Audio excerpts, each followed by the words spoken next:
আসসালামু আলাইকুম প্রিয় দর্শক, জানিয়ে দিচ্ছি এইমাত্র পাওয়া আগামী ৪৮ ঘন্টার সবচেয়ে গুরুত্বপূর্ণ আবহাওয়ার খবর। আজও দেশের কয়েকটি জেলায় হঠাৎ ৬০ থেকে ৮০ কিলোমিটার বেগে কালবৈশাখী ঝড়সহ শিলাবৃষ্টির পূর্বাভাস। এছাড়া দেশের কয়েকটি অঞ্চলে শুরু হবে তীব্র তাপপ্রবাহ, এমনটাই জানাচ্ছে আবহাওয়া অধিদপ্তর। তো প্রিয় দর্শক, কোন কোন জেলায় হতে পারে ঝড় বৃষ্টি এবং কোথায় শুরু হবে তাপপ্রবাহ, চলুন আমরা এক নজরে জেনে নিই। তীব্র গরমে হাঁসফাঁস অবস্থা সবার। দেশের বিভিন্ন স্থানে বৃষ্টি নামাতে চলছে নামাজ ও বিশেষ দোয়া।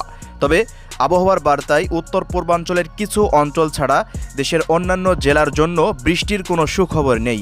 এদিকে আজ ২৫শে এপ্রিল বৃহস্পতিবার আগামী ৪৮ ঘন্টার আবহাওয়ার পূর্বাভাসে তাপপ্রবাহ শিথিল হওয়ার কোনো বার্তা নেই।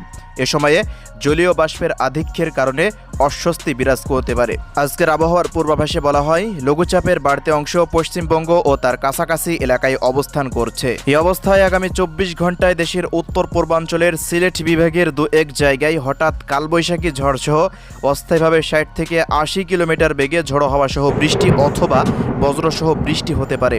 একই সঙ্গে কোথাও কোথাও বিক্ষিপ্তভাবে শিলাবৃষ্টিও হতে পারে।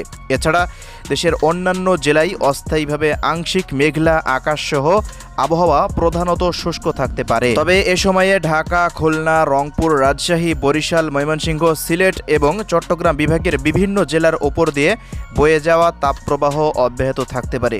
সারা দেশে দিনের তাপমাত্রা প্রায় অপরিবর্তিত থাকতে পারে এবং রাতের তাপমাত্রা সামান্য কমতে পারে। তো প্রিয় দর্শক, এই ছিল আজকের আমাদের হাতে থাকা আবহাওয়ার সবশেষ রিপোর্ট। প্রতিনিয়ত আপডেট পেতে আমাদের চ্যানেলটিকে সাবস্ক্রাইব করে সাথেই থাকুন। ধন্যবাদ।